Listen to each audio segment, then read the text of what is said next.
Unraveling the Whirls, Understanding Wind Gusts. Hello, everyone. Today, we're going to dive into an interesting English phrase that you might hear when talking about the weather. Wind gusts. Understanding this term is not just useful for daily conversation, but it can also enhance your descriptive language skills. So, let's get ready to unravel the mysteries of this blustery phrase.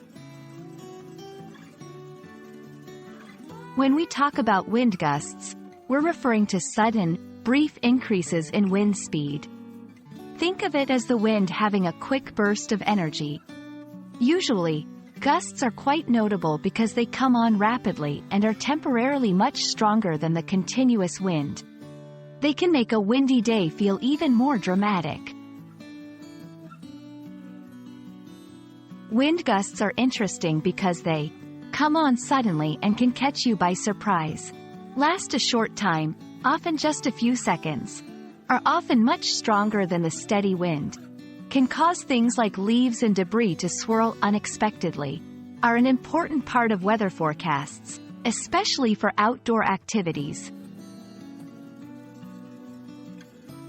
Let's put wind gusts into everyday context.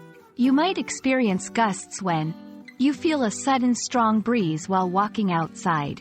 You see an umbrella turning inside out on a windy day.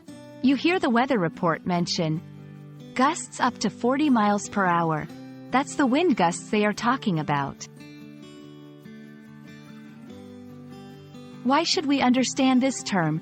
Well, wind gusts can affect transportation. Pilots and sailors must take gusts into account.